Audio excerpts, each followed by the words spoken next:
End game के बाद MCU ने जो मल्टीवर्स सागा बनाई उसमें हर मूवी और हर शो एक दूसरे से डिस्कनेक्ट लगता था। और सच बोलो तो ऑडियंस का सबसे बड़ा सवाल भी यही है, ये सब आखिर कनेक्ट कैसे होगा। लेकिन अब पीसेस धीरे धीरे अपनी जगह पे फिट होने लगे हैं और जब आप पूरी पिक्चर देखते हो तो समझ आता है कि डूम्सडे सिर्फ एक अवेंजर्स मूवी नहीं, ये एमसीयू हिस्ट्री का सबसे डेंजरस इवेंट हो सकता है।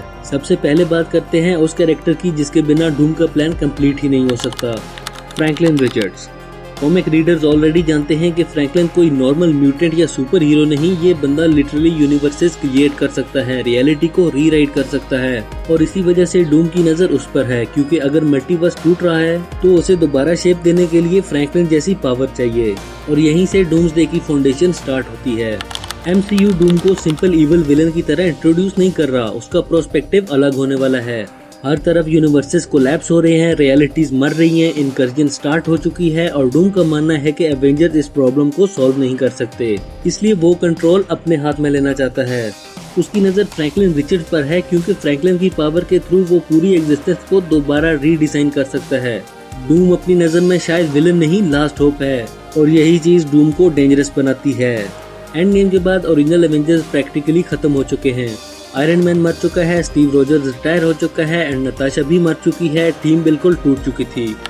लेकिन अब सिचुएशन चेंज हो रही है। बकी, येलेना और बाकी मेंबर्स ऑफिशियली न्यू एवेंजर्स की तरह ऑपरेट कर रहे हैं और उनका काम सिर्फ अर्थ को एलियन से बचाना नहीं, अब उन्हें डायमेंशनल थ्रेट्स भी मॉनिटर करने हैं, क्योंकि मल्टीवर्स कोलैप्स का पहला इम्पैक्ट उन्हीं पर आने वाला है और शायद उन्हें खुद भी अभी तक आइडिया नहीं कि कितना बड़ा स्टॉर्म उनकी तरफ आ रहा है। अब इमेजिन करो एक मैसिव डायमेंशनल रिफ्ट खुलता है और उसमें से फैंटास्टिक फोर की शिप अर्थ 616 में एंटर करती है, तो इसका मतलब सिर्फ एक ही है, फैंटास्टिक फोर की दुनिया बर्बाद हो चुकी है, चाहे उसके पीछे गैलेक्टस हो, चाहे डूम हो या कोई और multiversal disaster.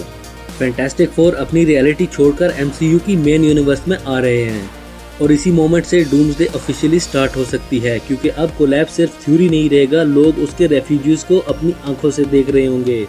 Captain America brave new world में द लीडर ने एक इंटरेस्टिंग वार्निंग दी थी। वो कहता है कि अर्थ 616 अभी रेडी नहीं है और अगर हम मल्टीवर्सल सागा को देखें तो शायद वो बिल्कुल सही था, क्योंकि एवेंजर्स फ्रेगमेंटेड हैं, फैंटास्टिक फोर नए हैं, एक्समैन ऑफिशियली अराइव ही नहीं हुए और इनकर्जन ऑलरेडी स्टार्ट हो चुका है। बेशक लीडर विलन है, लेकिन उसका मतलब ये नहीं कि उसकी बात गलत है।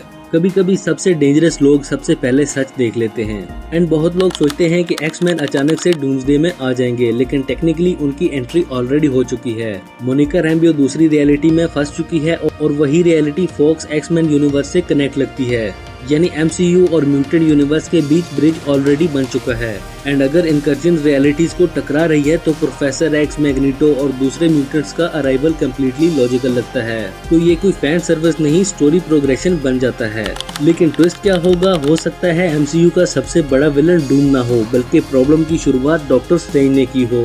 मल्टीवर्स ऑफ मैडनेस में स्ट्रेंज ने ड्रीम वॉकिंग की, फॉरबिडन रूल तोड़े, रियलिटी के नेचुरल बैलेंस के साथ छेड़छाड़ की।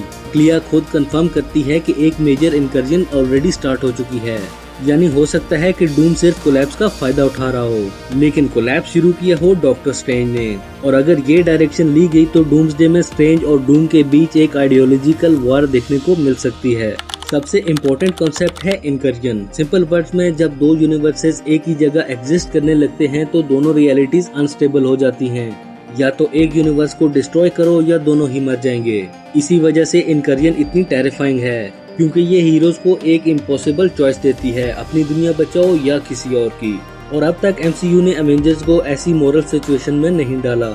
अब आते हैं सबसे इंटरेस्टिंग पार्ट पर। एंड गेम सितंबर में री रिलीज हो रही है एंड री रिलीज में एमसीयू फाइनली एक्सप्लेन कर सकता है कि टोनी स्टार्क के स्नैप के बाद मल्टीवर्स पर क्या इम्पैक्ट हुआ। सोचो, अगर टोनी ने सिर्फ थैनोस को नहीं हराया बल्कि अननोइंगली मल्टीवर्स के बैलेंस को भी अफेक्ट कर दिया हो, तो एंड गेम और डूम्सडे के दरमियान जो गैप है वो इंस्टेंटली फिल हो जाता है और पूरी सागा एक ही स्टोरी लगने लगेगी।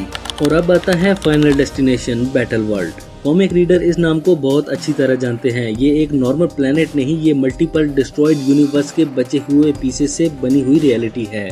एक पैचवर्क वर्ल्ड, एक ब्रोकन मल्टीवर्स का ग्रेवयार्ड और उसका रूलर है गॉड एम्पायरर डूम।